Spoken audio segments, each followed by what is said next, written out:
Boa noite, galera. Salve, salve.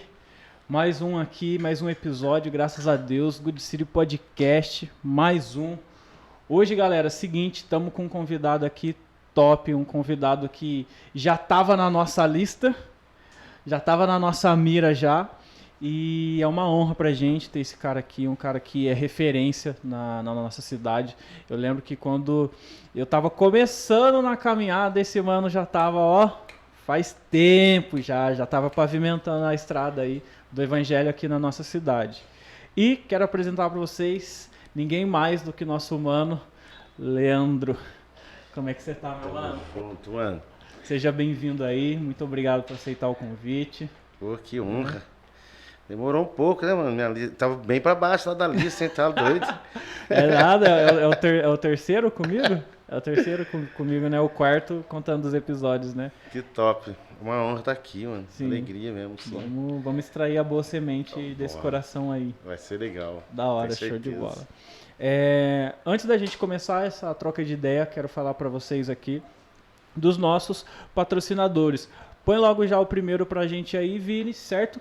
Os Pano Store, certo? Já dei um salve nos mano lá, certo? Que quero a minha camiseta, principalmente do Real Madrid, aquela nova, porque Real Madrid já bateu o PSG, então a Champions já é nossa e tá tudo certo. Então você que quer uma camiseta fina, Lacoste, sabe aquela camiseta que a galera tá usando, aquele boné, aquela peita Nike, camisa de futebol, então cola nos mano, chama no direct lá no Instagram, os Pano Store. E, cara, só pano fino, aquele pano com alto relevo, aquele selo, da hora. Fino o trampo dos caras. Atendimento, troquei ideia com os caras, pensa no atendimento profissional, fino. Então, chama os caras lá que os Pano Store. Nós, próximo aí, manda aí, certo? Grigio Motos. Seguinte, galera. Você que precisa vender o seu automóvel ou você que precisa comprar o seu automóvel.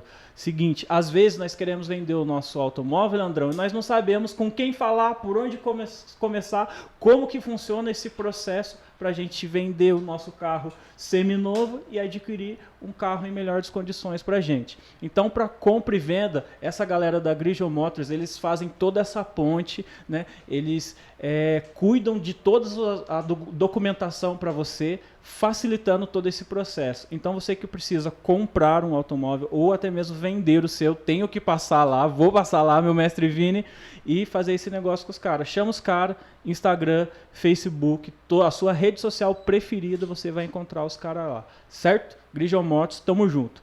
Próximo. Seguinte, o meu mano, Kalel Barber, certo? Barbearia Irmãos Oliveiras. Você que precisa dar aquele tapa no seu cabelo, você ficar chique, por exemplo. Hoje, não vou falar o dia, senão vocês vão saber o dia que nós gravamos aqui. E você que precisa dar um tapa no seu cabelo, ficar bonito, ficar elegante, confortável, é só colar Barbearia Irmãos Oliveira. Sempre gosto de falar do princípio dos caras. Qual que é? Um corte fino, da hora, profissional e acessível para quebrada. Quando eu era pequeno, eu olhava pros caras tudo elegante na quebrada, aquele corte black e tal. Eu falei, mano, mas eu não tenho grana pra colar. Agora o Kalel tem esse fundamento, fazer um corte acessível financeiramente falando e qualidade lá em cima pra você ficar elegante e dar seu rolê. Demorou? É nóis. Tamo junto, Kalelzão. Forte abraço. Só chamar os caras lá no Instagram também. É nóis. E vamos agora extrair a boa semente do coração desse cara aí, certo? Leandrão. Leandro, cara, seguinte, não sei se você quer viajar um pouco aí pela sua história, né? Onde que você nasceu, de onde que você veio, como que... Conta pra gente aí um pouco aí. Sou de Guará mesmo, assim, Guaratinguetá, São Paulo. Raiz, então. Raizaça mesmo. Aham. E nasci num lar evangélico, né? Sim. Num lar cristão. E fiquei lá com os meus pais. Uhum. Depois de um tempo, um tempo muito difícil, a nossa casa, nossa família. Sim. Vocês moravam na onde? Morava na rua Riachuelo. Sim, ali é... Na Nova Guará. Nova Guará? É, rua de cima do campo ali. Sim. A gente morou lá e depois teve a separação dos meus pais. Nós ainda era muito criança, muito novo. Sim. E aí, nossa vida foi meio... Se tornou um caos e aí foi indo deixei de ir na igreja. Devido à separação? Sim, foi dos pais? um das coisas que impulsionaram, né? Que daí Uhum. a gente ficou meio perdido, minha mãe, nós todos, Sim. né? Você tinha quantos anos? Assim, Ah, você lembra? meu mais ou pai menos? se separou da minha mãe, os meus pais se separaram, eu tinha Sim. 7 anos. Caramba. Aí peguei a fase adolescente, meus avós levando para a igreja. Aí quando entrou na adolescência mesmo, já estava todo meio rebelde, meio Aham. ausente de paternidade. Aquelas coisas que a gente já Sim, conhece, aham. a raiz de todas Uma essas realidade loucuras. bem brasileira Isso. mesmo, né? Bem. Você tem um pai, mas tem ausência de paternidade. E Sim, também, sim. coitados dos meus pais, todos perdidos também, situação. Lá atrás, naquele tempo, era um negócio de separação, era coisa na igreja, então, meu Deus. Uhum. Então nós fomos ficando meio perdidos, meio sem direção, Sim. meio sem destino, e aí que acabou com aquela ausência de paternidade, Sim. fez com que a gente tomasse algumas decisões erradas, né, na adolescência. Sim, sim. Então eu fiquei um tempo fora da igreja e foi muito da zoeira, muito. Sim. E aí quando eu estava já com 18 para 19 anos, isso em 94, nunca mais esqueço, foi o ano que o Senna 94. morreu, por isso que eu não esqueço. Sim. Aí Jesus, com muita graça, muita misericórdia, Uhum. foi atrás de mim e me Sim. trouxe de volta. Assim, assim, foi um tempo incrível essa volta, né? E tantas coisas. Só que assim, eu sempre penso assim que o cristão passa por três fases, assim, até conhecer Jesus de fato, né? A primeira é quando você se encontra com Cristo e você se apoia muito no legalismo, né? Naquela parada de fazer rigorosamente, cumprir algumas coisas, umas paradas. Aham. E você fica Você até vira- meio radical, é, né? você fica Fica aquela coisa radicalzão, doida. você quer se Muito abdicar de legalista. tudo e tal, Legalismo, nada lei pura, pode. olho por olho, dente por Aham, dente e sim. pau.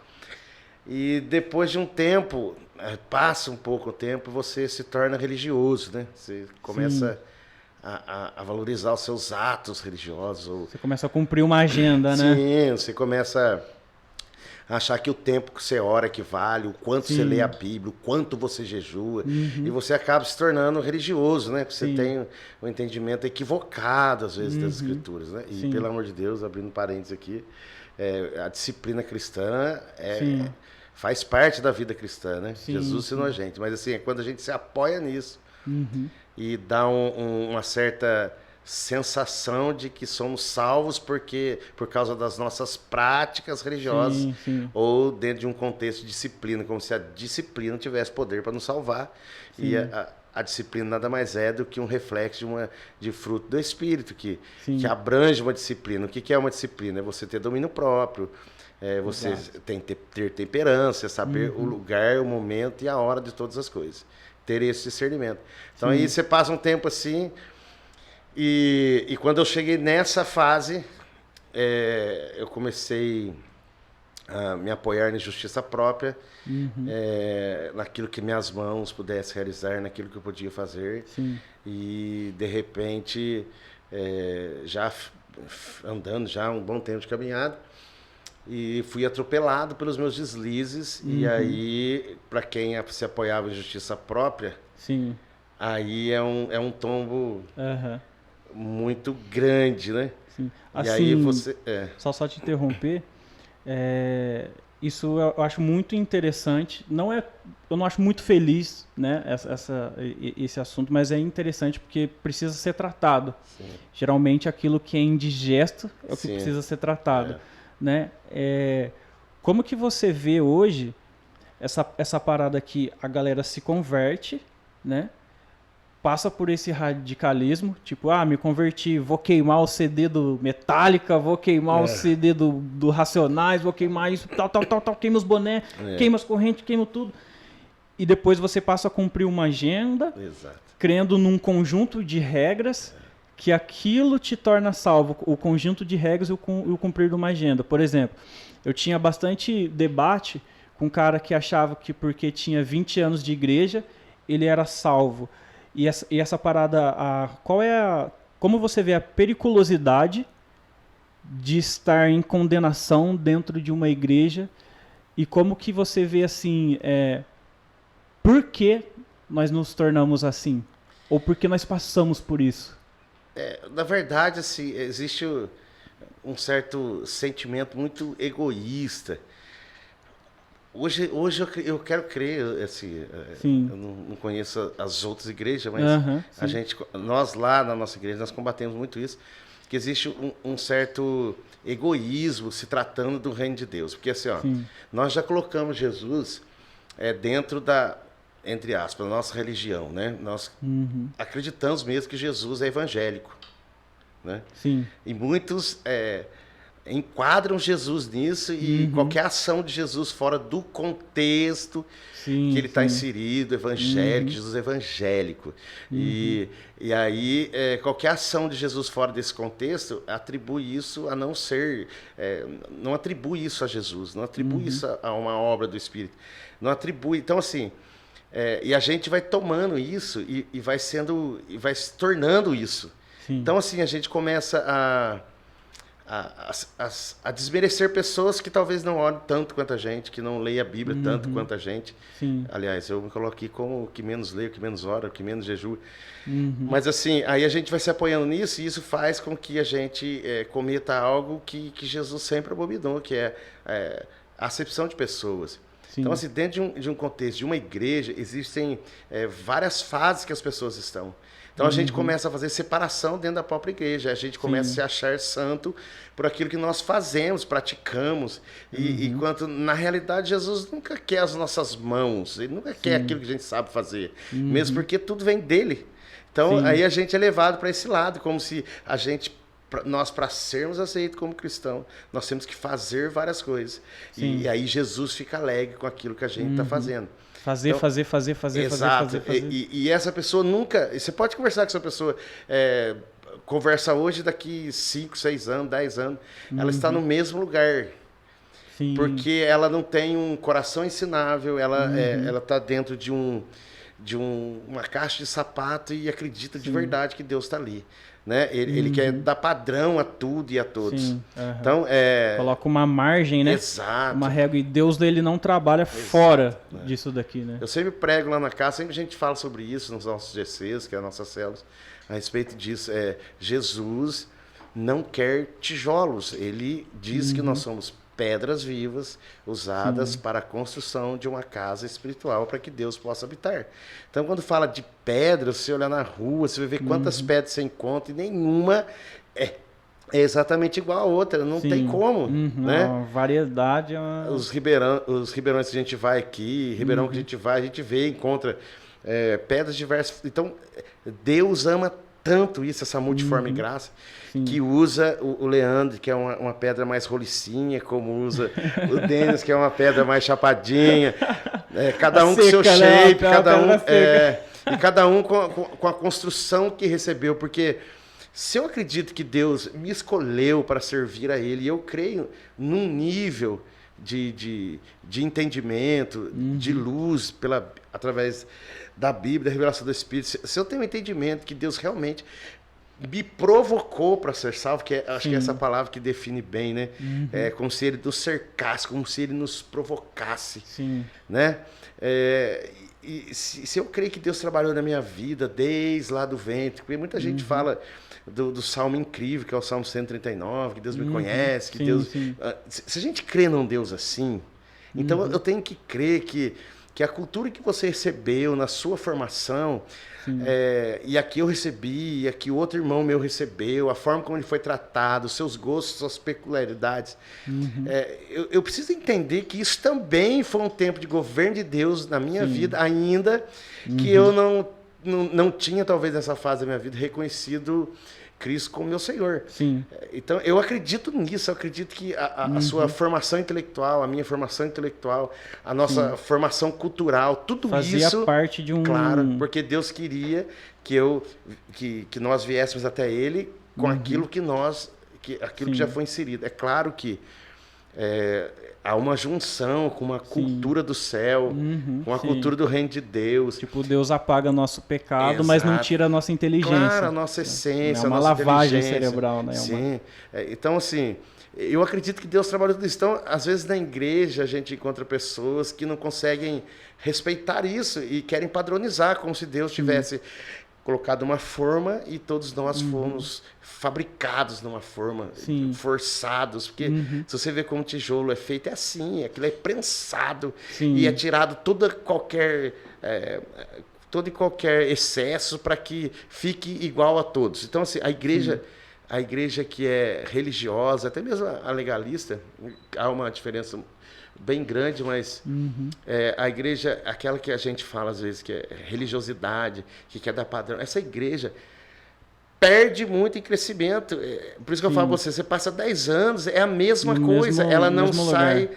Daquele lugar, ela não renovou o entendimento. Exato, ela não experimenta o vinho novo, ela não tem unção fresca. Eu costumo falar que até a língua estranha dele de 10 anos atrás é a mesma, ele não é renovado em nada, a mentalidade é a mesma coisa. Então a gente passa por esse lugar. Você acha que esse lugar é prejudicial para a igreja? Você acha que a gente estacionou nesse lugar? Por exemplo, o que eu vejo, as pessoas, igrejas muito religiosas, a sensação que eu tenho, tá? É algo pessoal meu, não sei se pensar diferente, fica tranquilo, pode falar. Saíram de uma realidade presente para uma realidade futura. O que eu quero dizer com isso? Jesus vai voltar, Jesus vai voltar, Jesus vai voltar, Jesus vai voltar e Jesus vai voltar. Só que essa palavra, Jesus vai voltar, se tornou músicas, se tornaram frases e aos meus olhos parece que para algumas pessoas se tornou uma comodidade. Por exemplo, Jesus vai voltar, pode voltar a qualquer momento, mas tem gente passando fome, tem casamentos se destruindo, tem pessoas morrendo. O Brasil é um dos países com o índice mais alto de violência, suicídio. E esse estacionar, como você vê para a gente sair disso? Se você já esteve, e se você já esteve, como você saiu desse estacionamento? É uma realidade futura que nós acreditamos que Jesus vai voltar, porém existe o agora. Tá ligado? É claro que se a gente for se aprofundar nisso, a gente vai ter que desconstruir uma doutrina bíblica, por exemplo, do escapismo, né? Então, nós, a Casa de Filhos, nós não somos pré-tribulacionistas. Nós não somos. O que é ser pré-tribulacionista? Eu sei que é um assunto longo, né? Mas seria um tema importante, legal pra caramba, mas eu não sou teólogo, né? Mas até fiz alguns cursos, mas assim, não é. Eu acredito assim, o que é o pré-tribulacionista acredita que Jesus venha uma vez e arrebate uma igreja para livrar ela da tribulação, da grande tribulação. Então, essas pessoas acreditam que o arrebatamento se dará antes da grande tribulação. Então, assim, eu tenho uma linha de pensamento a respeito disso, cara, seria muito insano você olhar, por exemplo, a Galeria da Fé, de Hebreus 11, e ver aquilo lá que Jesus, aquilo que o escritor dos Hebreus está ensinando pra gente. E depois ele pega o capítulo 12 e ele fala assim, ó, tá vendo? Por causa de nós estarmos rodeados por essa tão grande nuvem de testemunhas, ele está se referindo aos homens da Galeria da Fé, que o texto fala que eles deram testemunho com as suas vidas. Então, se nós... E foram mortos, exatamente, foram puxados por carroça, cerrado no meio. E os profetas foram pessoas que foram torturados por amor a Deus. Então, assim, se a gente olhar e ver o escritor Hebreus escrevendo no capítulo 12, a partir do verso 1, falando, se nós somos rodeados de uma tão grande nuvem de testemunhas, devemos deixar todo o embaraço e o pecado que tão de perto nos rodeia e corramos a carreira que nos está proposta. Então, assim, seria vexatório para mim. É necessário a gente passar pela grande tribulação? Porque, assim, ó, toda a história do cristianismo, toda a história de Deus como Senhor sobre todas as coisas, sempre houve o nosso envolvimento com momentos de perseguição, com momentos de... Então, senão tem que apagar tudo aquilo que Jesus falou, que nós seríamos aflição, então tem que pagar tudo aquilo que Jesus falou, que perseguirem você por causa do meu nome. Então, é claro que no país que nós estamos, isso é comum a gente desacreditar que possa ser perseguido. Mas a perseguição hoje já existe, ainda ela que vem em seja... várias esferas, sim, né? Ela vem... ainda que seja numa escala menor, mas já existe narrativas e já existe também testemunhos de cristofobia, de pessoas que têm aversão a Cristo, ao nome de Cristo. Sim, sim. Aliás, o anticristo está no mundo. Então, Eu não sei, fica o escapismo, vou fugir daqui antes. Então, assim, não tem a ver com um Deus de vitória, um Deus que vai nos livrar. Exato. Tá ligado? Uma vez eu tava conversando com um cara e eu percebi assim nele, não tô falando contra todos os que são pré-tribulacionistas, mas assim, a pessoa em si no contexto que eu estava. Sim. Não, que Jesus vai vir buscar nós antes e tal. Eu falei, mano, você tá com medinho de sofrer por Cristo. Aí o cara falou assim, ô louco, negão, como assim? Irmão, para com esse escapismo. Se for que deixa vir, mano. É isso. Deixa o pau cantar, deixa se for pra ser cerrado no meio, mano, se for pra ser perseguido. É isso. Então, porque vai ser a prensa, assim, ó, né? A ideia é essa, ó, se o meu coração queima por Jesus só pelo fato de me livrar da perseguição, eu sou o pior e mais condenado dos homens. Meu coração queima por Jesus porque ele porque... Cara, o que Cristo fez por nós vale qualquer sofrimento. E Jesus, aliás, não chama para isso. Jesus não chama para morrer a sua morte, para viver os seus sofrimentos, para participar das suas dores. Então, quando nós olhamos para Paulo, por exemplo, um cara aí que é a referência hoje, né, do Novo Testamento, a vida de Paulo, toda a sua perseguição, todo seu histórico de mártir, né? Então, eu não sei, eu fico meio preocupado com quem pensa. Aí cai nisso que você está falando. O cara não se esforça para mais nada. Parece que a sensação que eu tenho é que ele gostaria de se trancar dentro de um quarto, exploda-se o mundo, que ele vai ser salvo. Então, essa igreja não tem a ver com Jesus. A igreja que tem a ver com Jesus é aquela uma que passa com Jesus no Getsemane e fala assim, pai, ó, vai doer pra caramba, eu gostaria que não acontecesse, mas eu não me importo com a dor desde que a tua vontade seja cumprida. Tá preocupada com a vontade do nosso rei, do nosso pai, né? Então, você é pastor da Casa de Filhos? Eu sou pastor da Casa de Filhos. Fundador ali? Então a sua igreja, vocês andam nessa... Eu costumo falar que o meu apóstolo, né, que é o Leandro Barreto, sempre fala, não é tão preparado para a grande tribulação. Se for mano, não é tão preparado para ser arrebatado depois da grande tribulação. Mas se caso for não é tão no lucro. E o nosso coração continua queimando por Jesus. Eu preparo. Eu tô preparado para a guerra. É isso, mano. Se a guerra não vier, morro. Porque eu não vou precisar usar as armas que eu tenho. Mais ou menos aí. Assim. Então, assim, criou-se durante muito tempo essa ideia do escapismo como uma motivação para aceitar Jesus, né? Então, eu não sei, eu acho que nós perdemos muito tempo, a igreja perdeu muito tempo de crescimento. É claro que Deus está no controle do tempo de todas as coisas, a gente sabe disso.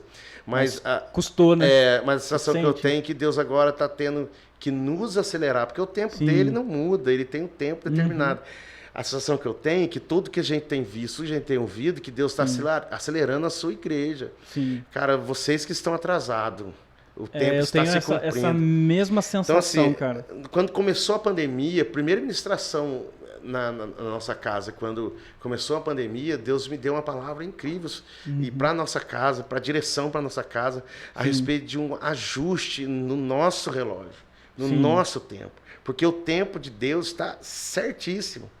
Então, Deus usou toda essa circunstância para fazer um ajuste no nosso time, no nosso relógio espiritual, em nós. É igual aquela passagem, né, que Deus estava falando, os caras estavam escutando trovão, os caras estavam em outra sintonia, né, mano? Tipo, se Deus estava na AM, os caras estavam na FM, né? Tipo, Deus te deu essa parada de sintonizar entender as movimentações de Deus para esse tempo. E tudo aquilo que nós aprendemos que é muito bom, é muito incrível você ir à igreja, você participar dos cultos, das reuniões, das células, de tudo isso. E aí a gente vê Deus permitindo que isso tudo nos fosse tirado. Então, assim, a nossa... é óbvio que Você sente que Deus tirou a nossa religiosidade? O que Deus estava dizendo para nós, e está dizendo até hoje, Denis, é o seguinte, eu não, como na nossa linguagem, eu não curto o seu culto. Seu culto, para mim, eu não curto, eu não sinto prazer, eu não tenho alegria. Sim. Volta e é isso que Deus, é isso aí, volta para sua casa, aprenda a me cultuar lá. Sim. Aprenda a ser pastor na sua família, aprenda a servir, ser servo. Aprenda você, esposa, a ser submissa ao seu marido como para o Senhor. E marido, ame a sua esposa como Cristo amou a igreja. Aprenda na sua casa, aprenda que seu filho são flechas na aljava e eles precisam de um alvo, saber o alvo, e Deus já deu um alvo, e eles são flechas, e eles precisam atingir esse alvo. E você, como um arco, tem que estar muito bem tensionado para que essa flecha consiga alcançar esse alvo. Então, nós, como pais, nós ensinamos os nossos filhos, nós mostramos o alvo. Deus deu um alvo. Deus, ele é o arqueiro e nós somos o arco.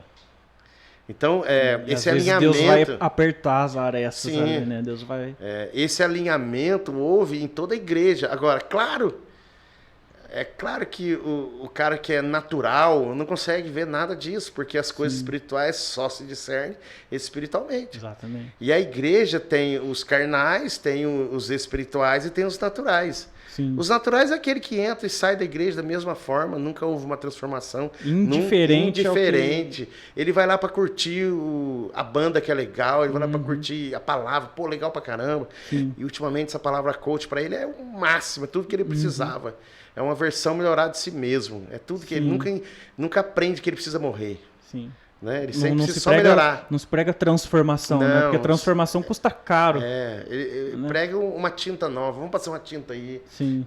Uma versão melhorada de si Vamos analisar como é que tá o seu coração. Uma curiosidade. Você vai falando, eu vou puxando, assim, né? Essa parada de coach, assim. Até onde, né? Não sei se existe uma margem para isso, tá? Mas qual é a linha limite? Porque eu acho que é uma coisa bacana. Sim. Desde que tenha um limite ali, certo? Tenha um limitador ali. Até que ponto é bom que o evangelho possa flertar? Não sei se é a palavra certa, me corrija se eu estiver errado. Até que ponto o evangelho pode flertar com o coach e o coach com o evangelho? Assim, ó. Eu tenho uma coisa comigo assim, ó. O que a própria palavra fala de si mesmo. Então nós aprendemos, desde criança, nós ouvimos esse versículo e decoramos assim, ó, que a palavra de Deus é viva e eficaz. Eficaz. Pesado. E penetra até a divisão da alma e do espírito. Sim. Das juntas e medulas. Aí, essa parte, mano, que a gente tem que analisar. Sim. E é apta para discernir as intenções do coração. Tá falando nada além. Exato. É a motivação do seu coração. Em outras versões fala motivação. Ele está falando, ela consegue fazer você enxergar o que realmente te motiva. Então, quando a gente fala de coach, eu tenho comigo qualquer coisa que me motive fora de Jesus, não tem a ver com o evangelho. É um evangelho diluído. Sim. Então, assim, a nossa referência é Jesus. Sim. A nossa motivação também é Jesus. A máxima. A centralidade. A centralidade. Então, qualquer coisa que fuja esse equilíbrio que Jesus traz, não tem a ver com o evangelho. E é perigoso para todo cristão. Sim. Então, assim, ó, quando a gente vê no livro de Efésios, capítulo 4, falando sobre essa igreja apostólica incrível, que hoje nós enxergamos com mais clareza, eu acredito que Deus veio nos ajustando para que a gente enxergasse essa igreja apostólica, onde o poder de Jesus é novamente devolvido para a sua igreja e deixou de estar como era, creio eu, hoje na sua maioria, deixou de estar centralizada em alguns homens que tomavam esse poder para si e sentavam no lugar que era da igreja de Jesus. Sim. Então, quando a gente olha, a gente vê que toda a finalidade do ministério quíntuplo, que é o ministério apostólico, de apóstolos, mestres, profetas, evangelistas e pastores, ela é distribuída, ou seja, esses caras preparam a igreja para realizar a obra do ministério. Então, a obra do ministério não é feita por um grupo seleto, é feita pela igreja de Jesus. Cada um recebe desse ministério quíntuplo a quantidade necessária de dom para que possa fluir na igreja com a finalidade de edificar a própria igreja. O resultado disso, em Efésios 4, fala que é o seguinte: até que todos venhamos atingir a medida de varão perfeito, que é a medida de Cristo. Em outras versões, fala assim, até que Cristo seja formado em nós de tal forma que sobre muito pouco de nós. Então, todo evangelho é centralizado nesse propósito para a igreja. Sim. Cristo é a nossa referência, Cristo é a nossa motivação. O que nos motiva a ir à igreja, a estar na igreja e a ser igreja, tem que ser esse aperfeiçoamento, de cada vez sermos mais parecidos com Cristo. Sim. Qualquer coisa que isso venha a ser diluído, qualquer coisa que isso venha, que o resultado seja performance nossa, não tem a ver com Cristo, não tem a ver com o Evangelho. Uma vez eu ouvi, eu não sei se foi Charles Spurgeon que falou, ele diz assim, eu não sei se foi ele, aonde a Bíblia não tem voz, eu não tenho ouvidos. É isso. Então, assim, eu não posso acreditar no Evangelho onde o centro seja a pessoa. Eu não posso acreditar no Evangelho onde eu não morro, mas eu tenho que ser... Se Cristo está mandando para a cruz faz tempo. É claro. Tipo... Não tem como. É claro que a gente... tudo que você falou, tem um limite. Qual é o limite? O limite é o seguinte, mano. Quanto mais eu sou levado por alguém, quanto mais eu sou discipulado por alguém, quanto mais eu sou ministrado por alguém, e essa ministração, esse discipulado aponte Cristo, então qualquer motivação, qualquer coach que me leve a experimentar mais de Cristo está no caminho certo. Beleza. Fora disso, aí não dá. Não dá.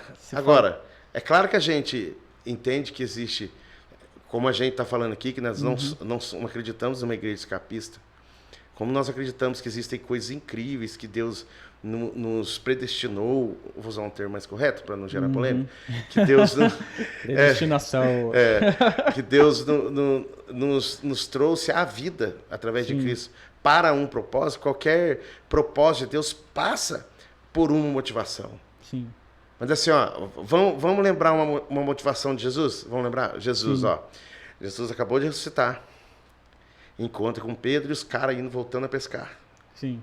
Jesus, depois de ter sido traído por Pedro, Pedro negou Jesus por 3 vezes. Jesus chama Pedro e fala assim: Pedro, tu me amas? Pedro, o senhor sabe que eu te amo. Pedro, tu me amas? Pedro, o senhor sabe que eu te amo. Aí Jesus fala pela 3ª vez: Pedro, tu me amas? Sim. São óbvio, 3 perguntas. É óbvio que Jesus estava fazendo alusão às 3 vezes que ele havia negado Jesus. Aí Jesus vira para ele, aí Pedro fala: Senhor, o senhor sabe que eu te amo. Eu cometi aquele deslize lá. Sim. Mas o senhor sabe o quanto eu te amo. Aí Jesus vira para Pedro e fala assim: então, se você me ama, apacenta as minhas ovelhas. Sim. Então, assim, essa semana eu ministrei na igreja e falei sobre isso. Falei assim, quando Jesus chamou Pedro para ser pescador de homens, ele estava num momento de derrota, num momento de tristeza. Sim. E Jesus falou para ele: afasta o barco. Ele serviu Jesus com aquilo que ele tinha. Sim. E Jesus falou: agora vai, pega a rede. Ele vira para Jesus e fala: mas olha, vai passar uma noite inteira, estou muito cansado. Está totalmente desmotivado, totalmente derrotado. Aí o que acontece? Aí Pedro, ouvindo o que Jesus disse, quando Jesus fala para ele lançar novamente a rede, Pedro não lançou a rede novamente, visualizando um resultado de vitória ou de conquista. Ele não tinha em meta que ia pegar muitos peixes. Ele falou assim: eu vou lançar porque o Senhor está falando. Por causa da tua palavra. Ele andou sobre um fundamento? Exatamente, de obediência. Sim. Ele falou: então, por causa da tua palavra, eu vou lançar novamente a rede. Aí a gente já sabe o milagre que aconteceu, a quantidade de peixe que pegou. Sim. E voltando para a praia, Jesus fala para ele assim: vem, e eu farei de você pescador de homens. Então, tudo aquilo que ele recebeu de Jesus, ele abandonou Sim. para se tornar exatamente aquilo que ele foi chamado para ser, pescador de homens, um propósito. Então, Exato. qualquer motivação é bem-vinda, desde que eu reconheça Sim. que o meu propósito é muito maior do que as minhas conquistas. Aponta para Cristo, Tem né? que apontar para Cristo e para o propósito que estabeleceu para nossa vida. Sim, da hora. Eu vou puxando. Bora? Você falou sobre a evangelistas, apóstolos, mestres, pastores, né, profetas. A igreja de vocês, ela é apostólica e profética? A nossa igreja é apostólica, tem um mover apostólico, ela se move profeticamente e nós estamos fundamentados no Ministério Quinto. Mas eu vou explicar para você. Ó, O que é uma igreja exatamente. Eu vou falar sobre a apostólica? nossa igreja. Nós acreditamos e entendemos pela palavra de Deus que cada um dos crentes, cada um dos cristãos que são levados, que são atraídos por Cristo, para se tornar uma família espiritual, nós acreditamos que ela receberá funções no corpo. Sim. Então, uma igreja apostólica é diferente de uma igreja pastoral, onde todo o governo da igreja, eu vou usar o termo correto, que toda a ação da igreja, que todo o ensino da igreja, e tudo que acontece na igreja é feito através apenas de alguns homens. Nós acreditamos que toda igreja pode se mover na unção apostólica. De que forma? Não só quem está... Não. Não vou dizer em cima da tribuna, mas tipo, não só o pastor, Não não só só a os galera que ministros, canta, não só os ministros. Quem está lá, Exatamente. tipo, um membro, ele pode ter uma atuação nesse corpo em certeza. prol de um reino, isso? Porque se nós entendemos que essas pessoas, a gente entende que são pessoas levantadas Sim. e por Deus para que possa ensinar as outras pessoas a se mover nesses dons. Então, se a palavra está dizendo assim, ó, que Deus deu uns para apóstolos, outros para mestres, outros para profetas, outros para pastores, outros para evangelistas, para capacitar os santos para a obra do ministério, é óbvio que está dizendo o texto para mim. Sim. É muito claro. Santos Que são todos. Exato, que esses homens vão capacitar os santos para se mover nesses dons, para que possa promover a edificação da igreja. Sim. É uma busca ao tesouro. Exato. Essa é uma igreja apostólica. Da hora. É diferente de uma igreja pastoral, que centraliza em alguns, e toda igreja é fadado, não ao fracasso, mas a... Desgaste. Não é desgaste, mas eu acho que é... Quando a pessoa para de comer, como é que é a palavra certa? Que eu esqueci. Inanição espiritual. Porque não há um desenvolvimento daquilo que Deus confiou a ela. Sim. E tudo tem que ser exercitado. A nossa fé é exercitada. E todos os dons também são exercitados. Então, assim, tirou-se isso da igreja e centralizou numa pessoa que é o evangelista da igreja. E a igreja toda deixa de evangelizar porque existe um evangelista. A igreja toda deixa de pastorear porque existe uma pessoa que pastoreia. Sim. Então, primeiro que uma igreja com 500 membros... Exato, tem 3 pastores. 3 caras não vai dar conta de 500 famílias, com 500 universos. Aí que nós acreditamos nesse ministério. Aí que nós entendemos que se eu, você, o Vini, o Henrique, a gente ministrar sobre essas pessoas, ensinar essas pessoas... Transferir, que é um assunto incrível também, transferir aquilo que carregamos. Eu gosto muito do termo impartir, é tirar de si mesmo e colocar sobre outro aquilo que Cristo fez. Se nós fizermos isso, toda a igreja vai se mover apostolicamente. E o reino de Deus, qual é o ganho? É óbvio que a igreja será pastoreada. Então, você, mesmo não tendo o título de pastor, que é outra coisa também que a gente tem lutado muito para entender isso, mas não tendo o título de pastor, você exerce pastoreio na igreja. Sempre vai existir alguém, Denis, que você vai discipular. E discipulado nada mais é do que um pastoreio. É você andar junto, é você sentar na mesa. É você abrir a sua vida, abrir a sua casa, a sua geladeira e às vezes até o seu bolso, para que aquela pessoa receba essa impartição. Aquilo que eu carrego, eu vou impartir com ele e ele vai impartir com outros. E toda a igreja estará sendo capacitada para a obra do ministério. interessante disso, você tocou em algo que eu acho muito bacana.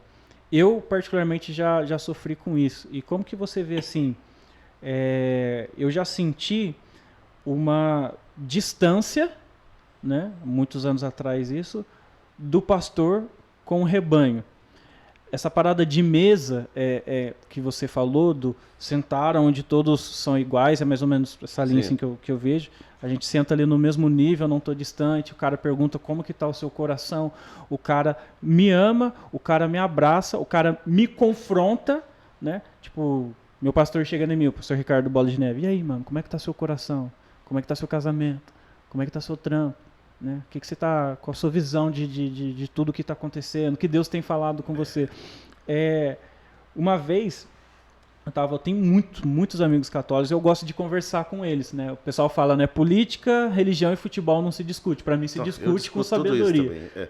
Para mim tem que discutir com sabedoria, com humildade. Sim. E uma vez, o meu pastor me mandou mensagem no WhatsApp. Denis, pô, você vai colar aqui hoje pra gente trocar uma ideia e tal, que não sei o quê. E ele viu que eu tava trocando ideia com o meu pastor. E eu escutei isso de um católico e de um evangélico. Eu vou puxar mais pra nós, que somos evangélicos, eu tenho mais propriedade pra falar. E eles ficaram surpresos.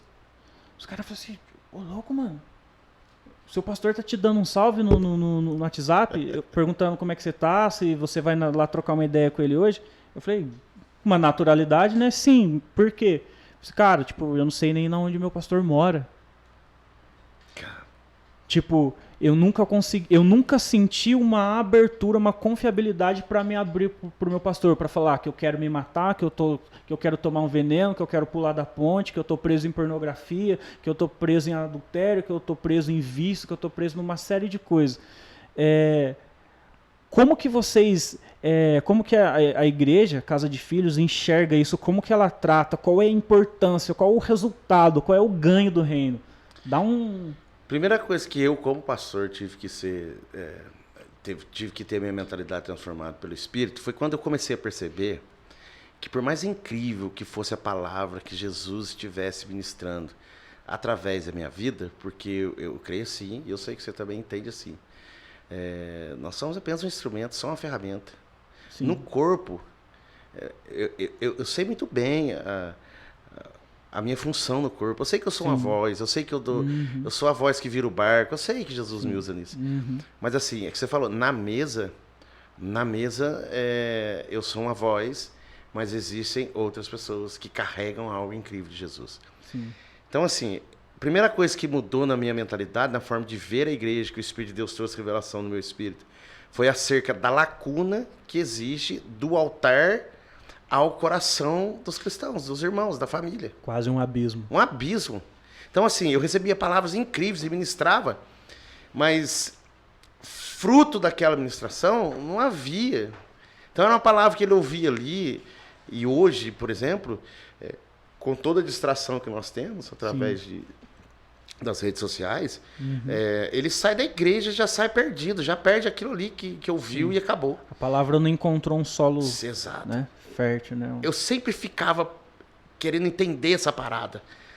Sim. Entender isso, sabe? Até que um dia, eu lendo o livro de Coríntios, quando Paulo fala a respeito do problema que havia naquela igreja, que uns falavam que era de Apolo, outros falavam que era de Paulo, outros falavam que era de Cristo, e ficou aquele...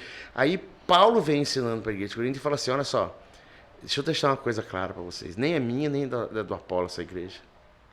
Então, olha só, eu semeio, olha o que ele falou, eu semeio, Apolo regou, mas quem dá o crescimento é Deus. Sim. Quando eu li esse texto, eu entrei em choque. Gerou uma crise. Eu falei, cara, então tá, eu sou o cara que semeio na igreja, eu sou o cara que semeio na igreja. Deus me usa como semeador, Deus ministra através da minha vida. Sim. Tem uma palavra incrível que Deus confiou a mim para levar para a sua igreja como mensageiro. É uma semente incrível. Aí eu entrei em choque, porque eu comecei a procurar quem eram os Apolos. Quem eram os caras que regavam para que aquela semente germinasse. Caraca.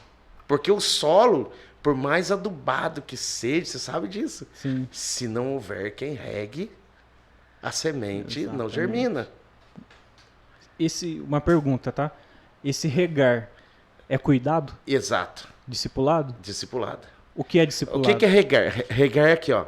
Então eu falei pra você, tinha uma lacuna Sim. do altar para o coração dos filhos de Deus, dos nossos irmãos. Então, o que eu consegui compreender através dessa passagem? É que um semeia e tem que haver um que cuide dessa semente para que ela não se perca. Sim.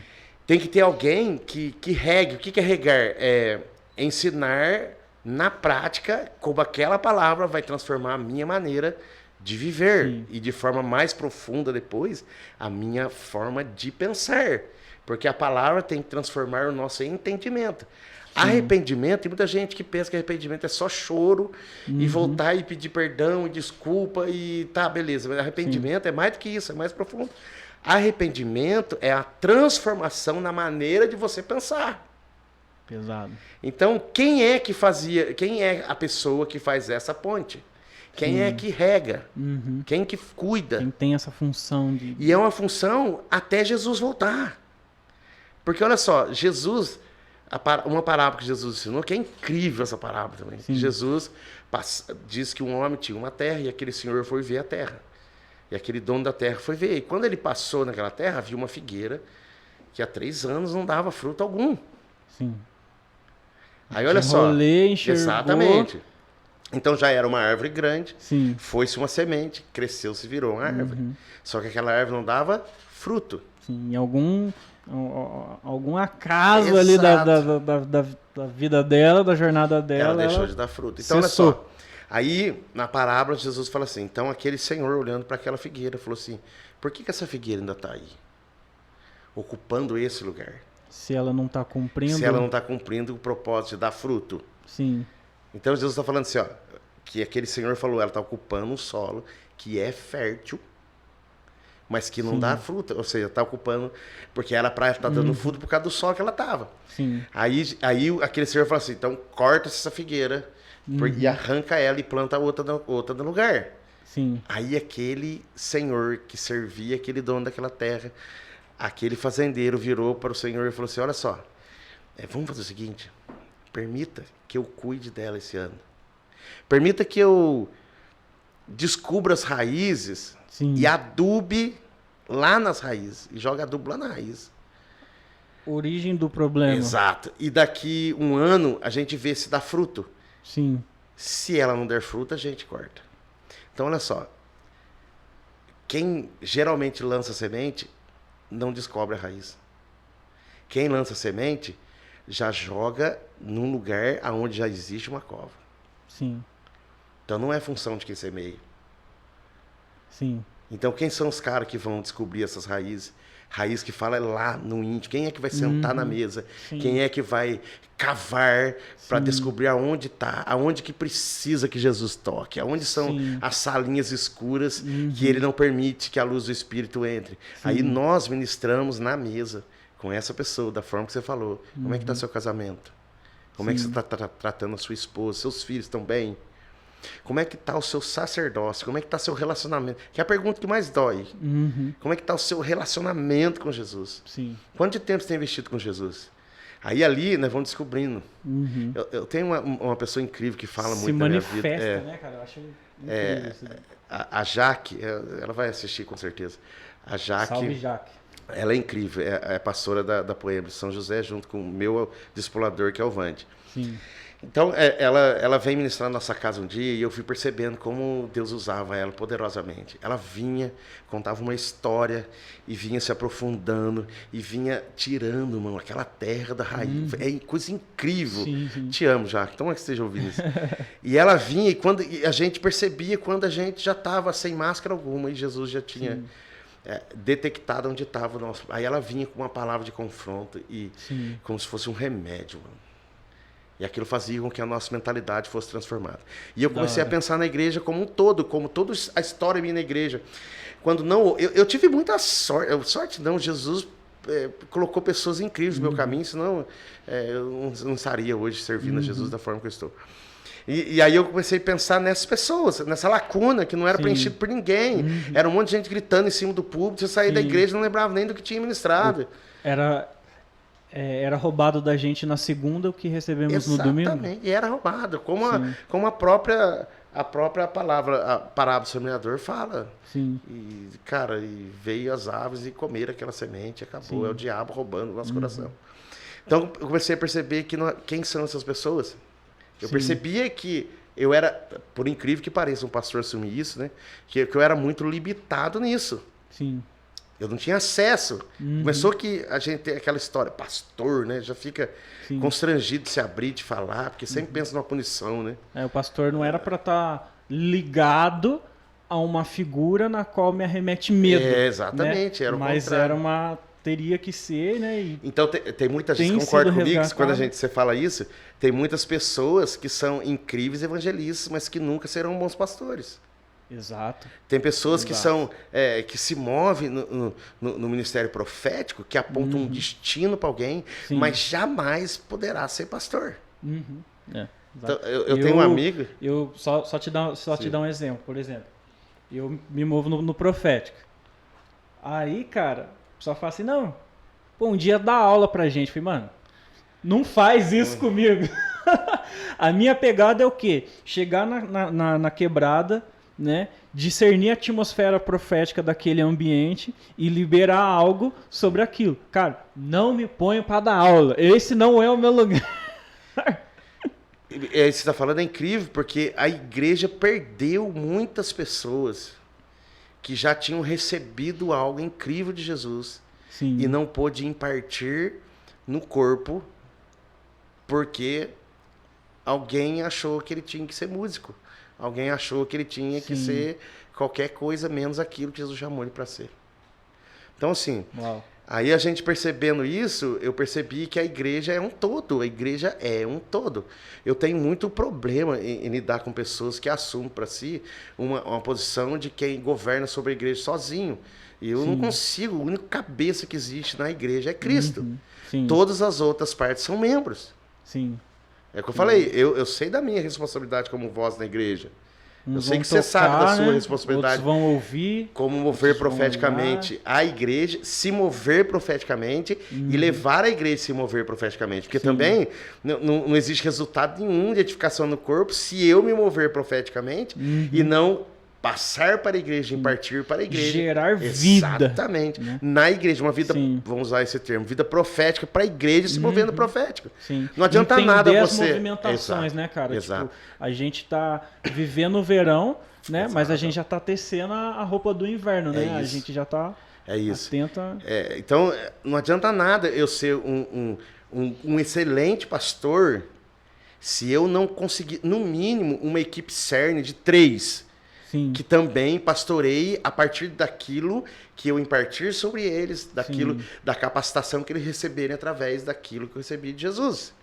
Então, assim, vamos para a parada da Santa Ceia. O que Jesus falou? O que Paulo falou? Que eu recebi do Senhor, que na noite que ele foi traído, ele pegou o pão. O que ele fez? Ele partiu e disse o quê? Esse é meu corpo, que é partido por vós. Então ele pegou aquele corpo que era aquele pão que era partiu e deu uma parte para Pedro, uma parte para João, uma parte para Tiago, uma parte para Filipe. Todos receberam uma parte. Inclusive aquele que o trairia. Ok? Por favor, isso é uma parte difícil de digerir, Jesus. Nós vamos ter uma conversa boa sobre isso. Então, olha só. Cada um recebeu uma porção. O que Jesus estava ensinando para mim e para você, Denis? Que ele pegou o todo e partiu sobre a sua igreja. O todo, a plenitude de Cristo. Que teria que ser o objetivo principal da igreja. A manifestação da plenitude de Cristo. De toda a divindade que está em Cristo. De todo o poder que está em Cristo. De todos os dons que foram possíveis aos homens por causa de Cristo. A partir de Cristo. Esse mesmo. Exatamente. Exatamente. Por que ele fala assim? Por isso que há muito entre vós que estão fracos, doentes e muitos que até já dormem. Porque a passagem da Santa Ceia está falando do não discernimento do corpo de Cristo. Isso gera morte. Isso gera morte. Por quê? que acontece? Se você cortar uma mão, o que acontece com essa mão? Se você desligar ela do corpo, cortar essa mão, ela vai acontecer o quê? Ela vai granguenar, vai apodrecer e vai morrer. Mas e o que sobrou para trás da mão? Continua sendo o corpo. Sim. A questão toda é da pessoa estar separada do corpo, que era o que acontecia na igreja de Corinto. Porque ele fala assim, ó, quem come e bebe não discernindo o corpo de Cristo, ele está falando exatamente discernindo disso. Essa movimentação. Esse movimento da igreja como um todo, é claro. Sim. Então você percebe assim, não sei se você concorda comigo, acho que no decorrer das décadas, algumas pessoas transformaram a Santa Ceia num instrumento de condenação.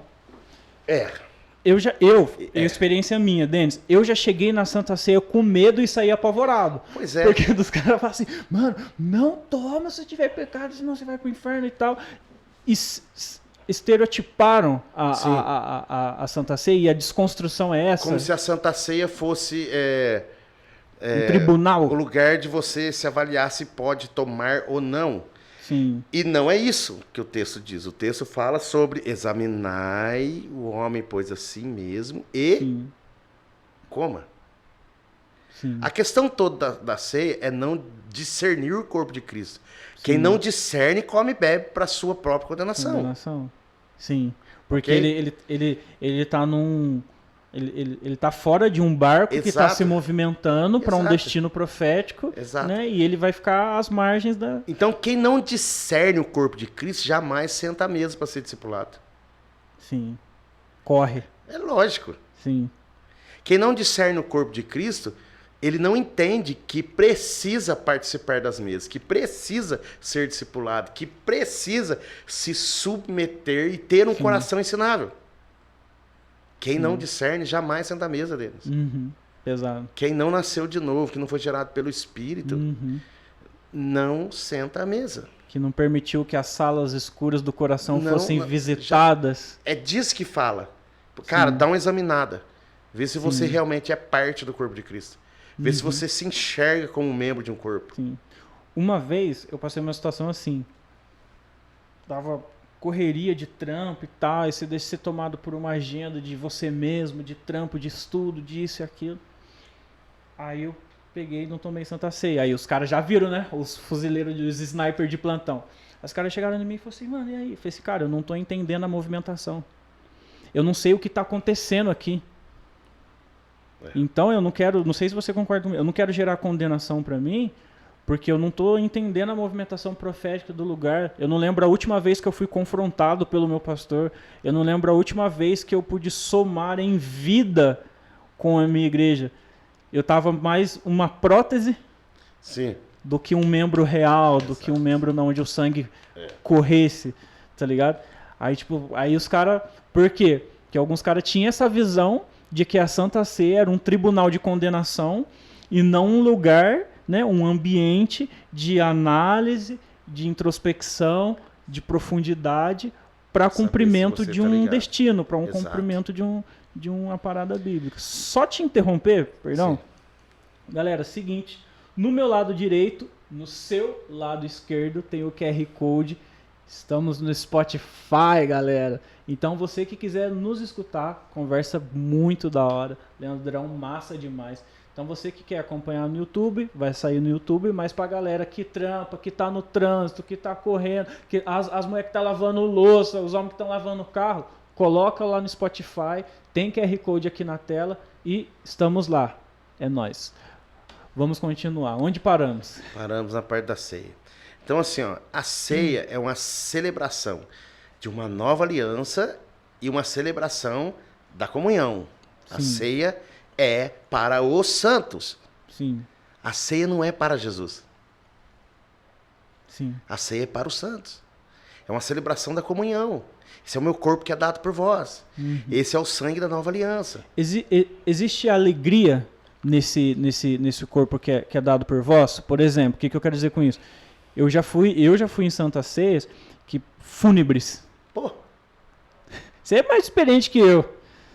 Cara, tadinho de Jesus. Tipo, se eu não estiver enganado, não sei se é em Isaías que fala que Deus teve prazer em moer o seu filho. Em moer o seu filho. Né? E tirar esse ambiente de, ai, tadinho, ele morreu, eu não acredito. Cara, se ele não morrer, você tava frito. Como que você vê isso daí? A ceia é uma celebração. Fazer isso em memória de mim. Jesus falou assim, ó. Então, assim. É uma resenha? Modo... É uma resenha. Não começa com o pau de quebrada, não. Começa, que daí a gente se afunda e não sai mais daí. Aí começa aí, mano.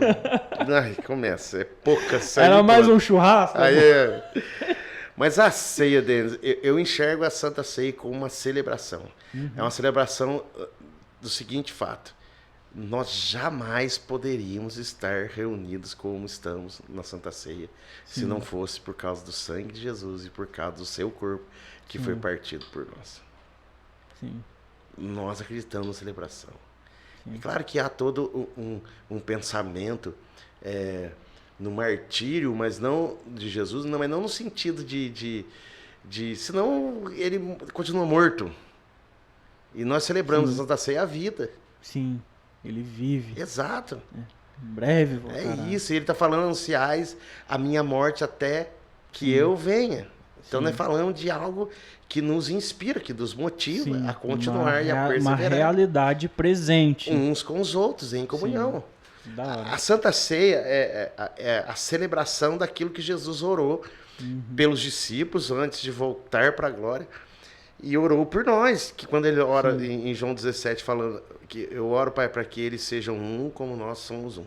Aí ele fala assim, e a todos quanto crerão naquilo que eles vão ensinar, que eles também sejam um como nós somos um. A ideia do corpo partido de Cristo por nós é que cada parte, cada um recebeu uma parte desse corpo, cada um recebeu uma revelação de Cristo, cada um recebeu um dom de Cristo. Foi distribuído. Exato. Para que quando a igreja...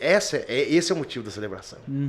Para que quando a igreja se reúne, há uma celebração, porque daí todas as partes estão juntas. A plenitude... Mano, não tem como ser fúnebre a parada quando... Tem que ser louco a plenitude de Cristo está ali, todas as partes juntas. Há uma manifestação da plenitude, do poder, da unção, da graça, dos dons. Era para ser. Sim. Por que não é? Porque não há essa consciência. Não há essa revelação no Espírito, ou há uma resistência. No mesmo livro de Efésios 4, que a gente está falando sobre os dons apostólicos, cara, tá muito bom esse papo. Na mesma parte que nós lemos sobre os dons apostólicos, se a gente vê, falando sobre todo esse mover da igreja, para que a plenitude de Cristo seja revelada, mostrada às homens. No mesmo texto, no versículo 17 em diante, ele fala assim, ó, que há muitos que têm os seus corações endurecidos. Por causa da dureza dos seus corações. Então, no mesmo texto, ele continua falando para a igreja. Texto destinado... Exatamente, para a igreja. Então, assim, eu estava falando para você que existe na igreja os naturais, os que não muda nada. Indiferentes. Existe os espirituais, são aqueles que discernem todas as coisas. E não é discernido por ninguém, que o texto diz. E tem os carnais. Qual é o problema do carnal? O carnal, Denis, é esse que vive de forma dissimulada. Ele parece, é aquilo que você falou da prótese. Ele é uma prótese. Ele anda tá como ali. Nós. Exatamente. Fala como nós. E alguns até se mexem como nós. Até, né? Mas ele não recebe o quê? O que ele não recebe? O sangue que faz aquilo ser vivo. Então, quando Jesus fala acerca de aquele que não está ligado em mim, ele fala que toda vara que está ligada em mim dá fruto, e aquele que dá fruto ainda é podado para que dê mais fruto ainda. Então, ele fala assim, ó, eu sei a palavra certa, mas esse nutriente que nós recebemos por estar ligado, a seiva que nós recebemos por estar ligado em Jesus, é que faz a vida. Então, no corpo, é o sangue de Jesus que é essa seiva, que está sendo renovando tudo na nossa mentalidade.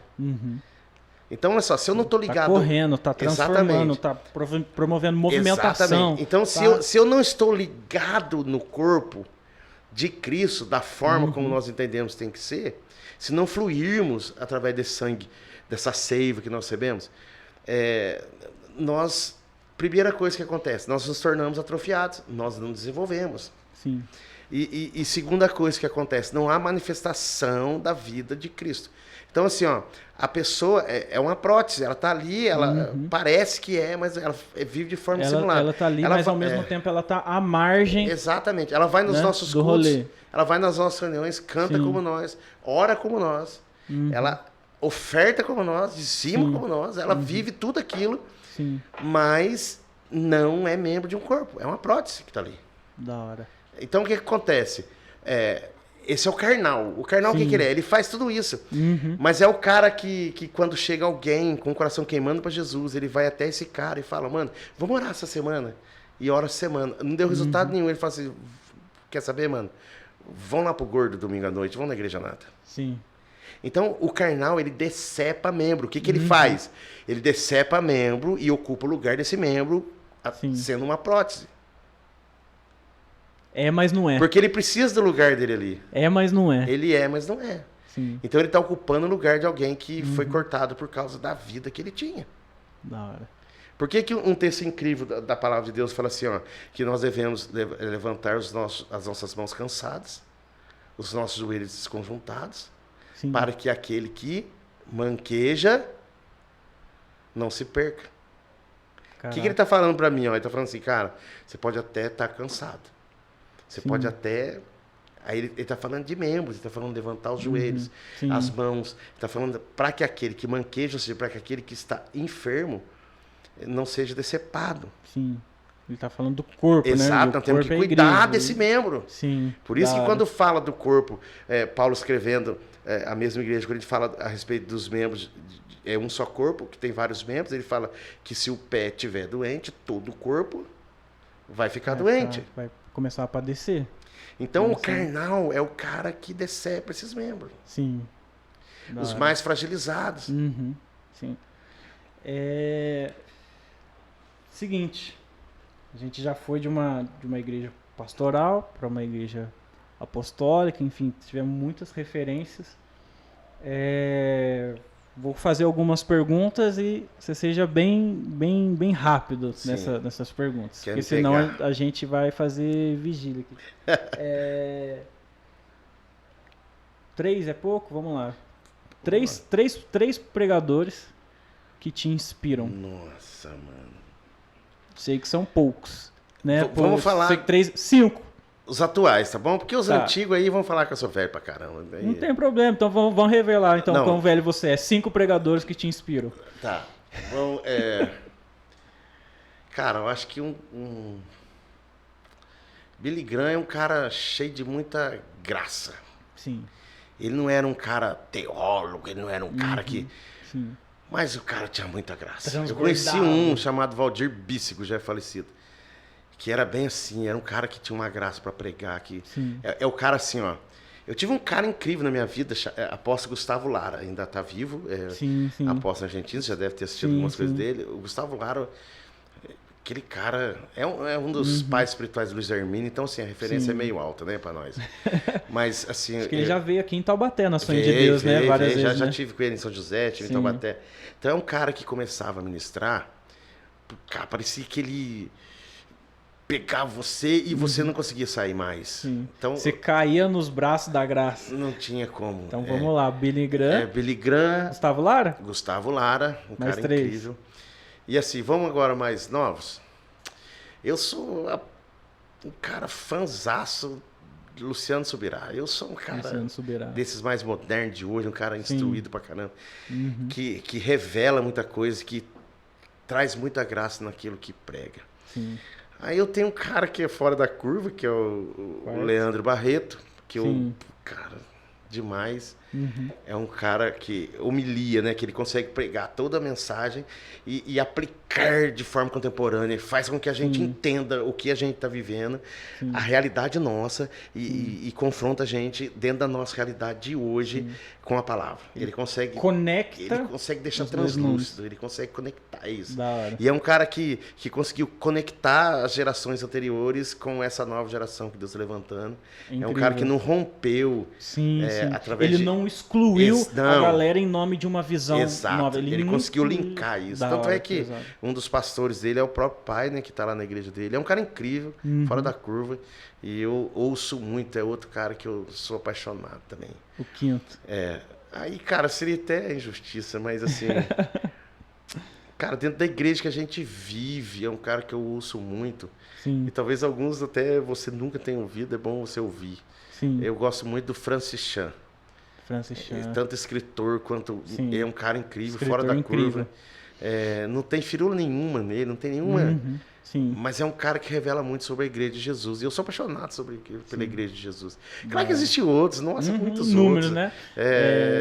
Mas assim, esses caras... O próprio Luiz Hermínio. O próprio Luiz Hermínio, pelo amor de Deus, eu vi muito. Juscelio é covardia, né? Juscelio dentro daquilo que ele faz. Tava escutando o Juscelio hoje, cara. O Juscelio, mano, eu fui sacudido por uma mensagem do Juscelio. Quando é casal... O Juscelio é demais, velho. Ele consegue... pensar umas coisas assim que você fala, cara, como eu já preguei isso 80 vezes, cara. De onde que veio então você tirou esse manai isso, que cara? você tá dando pra nós? Ele é um cara incrível, fora da curva. Mas assim, relacionado a essa igreja, né? Eu falei muito sobre essa igreja, né? Eu falei sobre Billy Graham, que é um cara, um evangelista incrível, com pureza. Aí eu falei sobre Gustavo Lara, que é um cara apostólico demais, velho, muito fundamento. Então, esses caras falam muito da minha vida.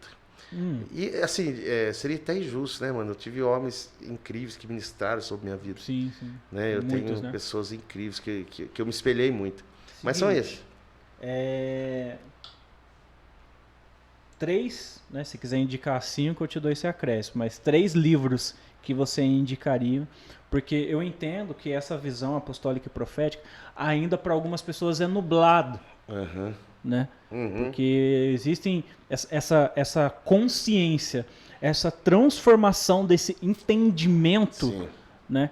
É mais do que uma mudança de vestimenta ou de como você enxerga o mundo, né? Essa transformação dessa consciência. 3 livros, se quiser o acréscimo de 5 que você indica para essa galera. Assim, ó, eu tenho alguns livros que marcaram a minha vida. Né, que marcaram a minha vida. Um dos livros que eu quero... Eu sou muito ruim para guardar termo de livro, cara. Não, fica tranquilo. Mas assim, ó, Liderança Corajosa, Bill Hybels. Cara, esse livro mudou a minha vida com relação a estar liderando a Igreja de Jesus. Esse cara mudou meu entendimento acerca de liderança. Dessa busca pelas pessoas certas. Sabe? Isso aí é função de quem é pastor de uma igreja, um pastor sênior, um líder. A função dele ainda é encaixar essas pessoas no lugar certo. Principalmente no início da igreja, eu tinha muita dificuldade de enxergar quem são essas pessoas. Isso afinou? Afinou completamente. Trouxe mais... Completamente. Mais clareza. Muito, Liderança Corajosa. Você tem que ler esse livro. Se segundo você está livro. Liderando, você tem que ler esse livro. O outro livro é Carta à Igreja do Francis Chan. Você tem que ler, cara. Esse livro vai te matar do início ao fim. Irmão, quem não leu tá de touca. Tem que ler esse livro. Vai mudar completamente a forma... Mudou completamente a forma como enxerguei a Igreja de Jesus. Já vinha num tempo de muita metanoia, de muita transformação.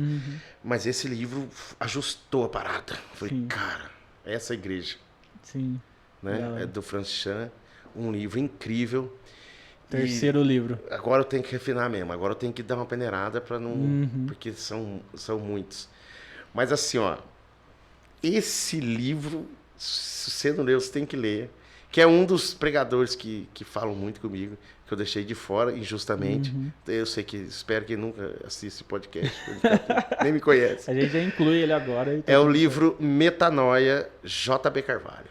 Não li, não conheço. Vou procurar. Tem que ler esse livro. Sim. Eu já li ele não sei quantas vezes, ele é todo riscado, anotado. Tem que ser riscado. Tem que ler pelo menos 2 vezes. Sim. Que há uma destruição de muitos paradigmas que foram herdando. Sim. Através até das versões bíblicas, das traduções. Então, cara, esse livro tem que fazer parte da nossa história. Para entender todo esse conceito. Tudo que a gente está vendo não é nada novo. Já aconteceu. Sim. Né? Então, a gente entende. Às vezes a gente fica deslumbrado como se fosse um novo Golias. Não, né? nada, já muitas vezes. Da hora. Então, Metanoia? Metanoia. JP Carvalho é um cara incrível. Um cara incrível. Quem nunca ouviu, tem que ouvir uma mensagem dele. Mano, eu cometi muita injustiça. Eu deixei de fora. Paulo Borges Jr. Sim. É um cara que você precisa ouvir sobre igreja, sobre comunhão. O Paulo Borges Jr. tem uma mensagem dele que eu já ouvi, eu acho que assim, sem exagero nenhum. Sim. No mínimo, assim, eu acho que umas 25, 26 vezes que já ouvi. Caramba. E uma vez eu fui no Hispânico, quando eu vou fazer compra, eu fiz merchan aqui, ó. Eu fui no hipermercado fazer compra e entrei com o carrinho e eu sempre vou com fone, né? Porque, vou ser sincero, eu odeio no supermercado fazer compra. E agora, então, com o preço, eu fico parecendo velho. Não, somos dois. Então. Olhando o preço das coisas. Mas aí eu ponho o foninho, sempre eu ponho uma mensagem e entro e vou nos corredores comprando o que eu preciso.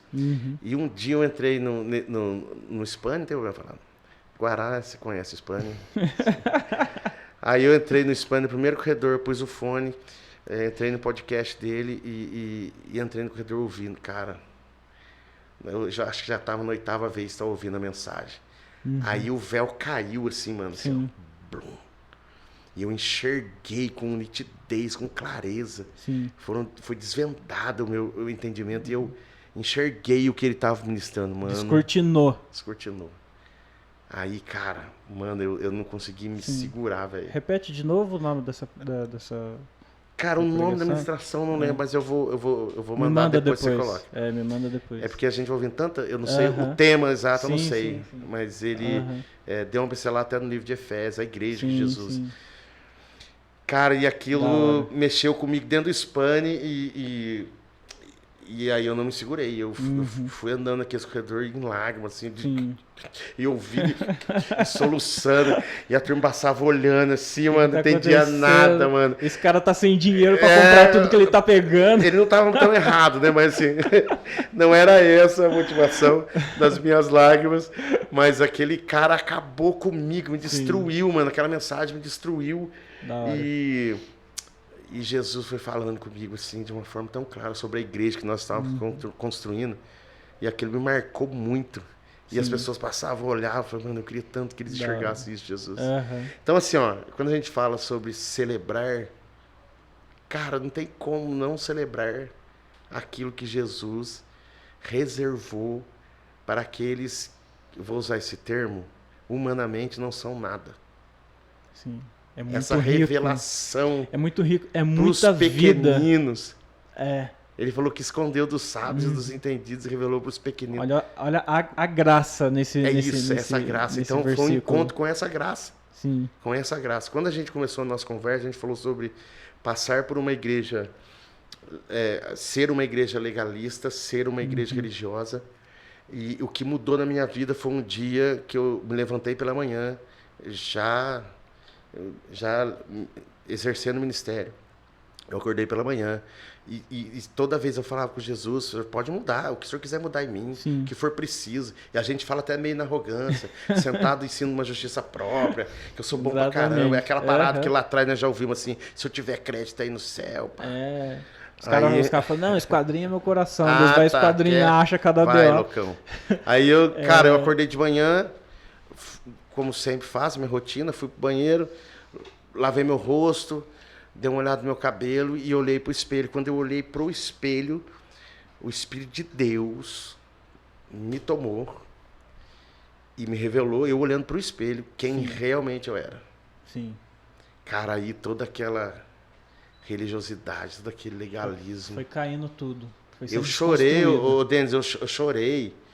Cara, assim, tipo, das 8 da manhã até 10 da noite, de soluçar, não tinha mais lágrima, mano. Caramba, Deus Porque daí foi desconstruindo, mostrando Deus... pra mim quem realmente eu era, Sim. o quão perverso eu era, o quão mal eu era, o quanto meu coração era mal, o quanto eu desejava matar as pessoas, não de forma física, mas de todas as formas. Sim. E aquilo mudou aí, mas só que toda aquela religiosidade, aquele legalismo caiu, mano, nos meus pés. Eu vi quem eu era, mas aí houve um abraço de Jesus aí de graça. Aí Jesus começou a me reconstruir, mas do jeito dele. Sim. Então aí eu falo para você e a nossa conversa nos leva nesse lugar de compreender que nós somos igreja, que nós somos membros de um corpo, que nós recebemos dons, que nós somos salvos. Tudo isso pela graça.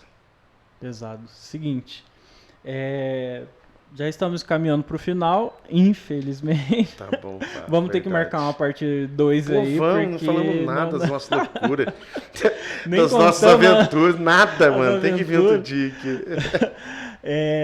Mas antes de encerrar, eu gostaria muito que você falasse, Leandro, a localização da sua igreja, como que faz para, né, os dias de culto, aonde fica. Eu sei que é aqui na nossa cidade, mas, né, faz um convite aí para... Talvez, eu sei que não seja nem... Você não faça nem tanta questão de ficar convidando e tal, mas tipo, para a galera acessar, né, descobrir onde que tá, pô, de repente, né, a gente conversando assim, eu tenho certeza, mano, certeza que alguém fosse, mano, preciso sentar com esse cara. Assim... Como que faz pra gente ter acesso aí? Assim, né, eu já vou falar, se você for lá um dia, né, nós somos uma igreja muito esquisita, né? Nós não temos, assim, muita liturgia, nós fluímos só. Nós só queremos viver aquilo que Jesus quer. Então, nós montamos um cenário incrível para os nossos cultos. Sim. Né? Eu vi no Instagram, cara, muito bonito. Nós preparamos tudo, como diz a canção do Morada, né? Nós preparamos tudo, perfumamos a casa. Sim. Mas assim, ó, o dono da parada, o roteiro ainda é de Jesus. Então, nós... fazemos isso e deixamos fluir. Então, assim, nós somos essa igreja, você ouviu um pouco aqui, e muita coisa nós estamos caminhando para nos tornarmos por completo. E, assim, não que eu tenha alcançado, mas eu tô... Sim, nós olhamos firmemente para isso. Às vezes nós cometemos algum deslize, às vezes o pastor daquela igreja tem que voltar atrás com algumas decisões equivocadas, não é vergonha nenhuma isso, porque o dono da igreja é Jesus e obedece quem... manda quem pode, obedece quem tem juízo. E a gente obedece Jesus em tudo. Instagram para achar vocês. Então, assim, ó, nós estamos em Guaratinguetá, na Avenida Ministro Salgado Filho, número 394. Dias então, de culto. As nossas reuniões aos domingos, às 19 horas. Nós temos os nossos GCs, as nossas células, às terças-feiras, espalhadas na cidade. E quinta-feira a gente tem uma reunião lá que é flow total. Nós entramos, separamos algumas músicas, começamos a cantar essas músicas. Nós oramos, nós temos um tempo com a palavra, aquilo que Jesus está querendo fluir através dos ministros da casa. Eles têm um tempo para falar e há uma revelação. Para impartir aquilo que Deus tem queimado no secreto. É um culto bem diferente, é um culto de busca. Mano. E nós ficamos lá. E nós vamos lá, e Jesus vai fazendo fluir tudo. E às vezes, né, não falamos nada, nós ficamos em silêncio. Curtindo. Curtindo, para crente é meio esquisito, né? Mas contemplando a glória dele, contemplando a presença dele, nós ficamos quietos. Nós paramos tudo por causa dele. Aliás, eu tenho uma ideia de que a unção de Deus está sobre nós, né? A graça, o poder do Espírito, é tudo para nos levar para receber essa presença de Deus. Porque depois da presença, a unção se torna inútil. Nada mais importa. Nada mais importa. Né? A graça que recebemos para ministrar e todo o talento se torna inútil, todo dom diante da presença dele. Nada, exatamente. Que tudo vem dele. Se reduz perante a... Nós temos alguns canais, nós temos no Instagram, que é IG Casa de Filhos. Nós temos um canal no YouTube, que é Casa de Filhos Online, é isso? Casa de Filhos Online. O Henrique é o cara que mexe com essas coisas aí. É o brabo. E nós Queremos temos também... você nessa cadeira aqui, Henrique. O Henrique, cara, o Henrique é top você trazer nessa aqui. Cadeira aqui. Mas eu venho aqui para falar para ele, não, isso sim. E a gente tem corta, também o Facebook da nossa igreja, que também é IG Casa de Filhos. Sim. @IG Casa de Filhos. Tudo é @IG Casa de Filhos. Estamos lá. Fica mais fácil, né, de encontrar. E assim, mano, nós somos uma igreja... Na verdade, nós não tínhamos nem pretensão de nos tornarmos uma igreja Casa de Filhos. Foi Deus que foi fazendo. Você só queria a vontade dele estabelecido sobre você. Nós estamos num processo de integração, de fusão com a Poema, que é uma igreja que a gente já caminha desde quando começamos. Então nós estamos num tempo incrível, assim, de muita loucura, de muita mudança, de muita metanoia. E aí a gente acha que é isso, e de repente Deus vem e fala, cara, deixa eu resetar esse negócio, vocês entenderam. A gente às vezes reseta Deus vem, de novo. Já aconteceu isso com vocês. Deus vem e mete o pé numas colunas romanas. Isso, tem uns postes de ídolo lá, de ídolo que Jesus revela para nós, que nós temos que ir lá. Mano, igreja é isso aí. Até Jesus voltar a esse processo de aperfeiçoamento. Sim. Já vou falar para você, nós temos um monte de problema lá. Nós não somos uma igreja perfeita. Mas tudo que nós queremos, essa é uma verdade que nós carregamos. Sim. Nós queimamos por Jesus, nós temos uma sede, uma fome por Ele.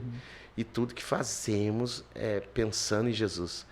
Nós estamos carregando uma canção assim, que é lá na nossa casa, que é Canção de Simeão. Cara, e é uma canção que a gente canta que essa é a nossa promessa.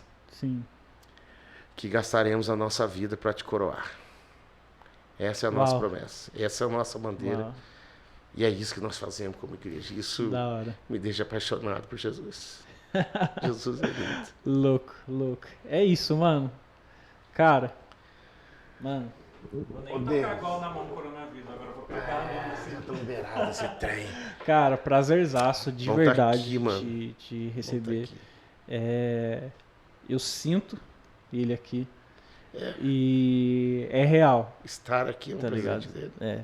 E, cara, quando quiser voltar, a gente remarca essa parte 2 aí, a gente mergulha em outros níveis aí. Nós precisamos disso e cara, contar Deus te abençoe. Contar, dar risada. Algumas coisas chorar, juntas, rir. Top.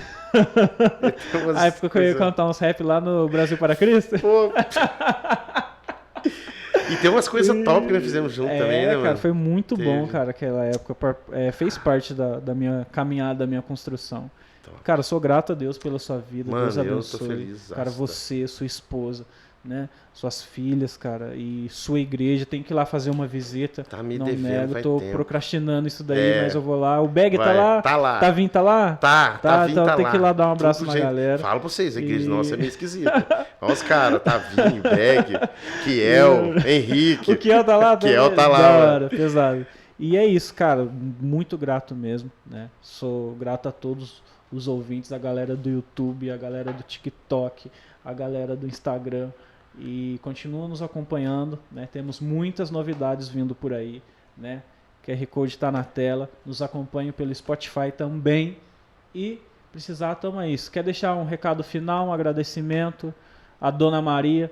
Pô, a Vivi liberou pra vir aqui hoje. É a Natália que liberou o Henrique lá. É mais complicado lá, mano. Deixa aí um agradecimento aí, a gente Vivi é a paixão da minha vida e, cara, muita coisa, se não fosse ela, não tinha como acontecer, não. Deus abençoe, Vivi. Valeu, Vivi. Te amo, Alice, Noemi, minhas princesas, mano. Top demais. E a Casa de Filhos, que é uma igreja incrível demais. Os caras são... Abraço pra todos aí da Casa de Filhos. Valeu. Tamo junto. Galera, até o próximo episódio. Não perca Good City Podcast. A boa semente. É nóis. Tamo junto.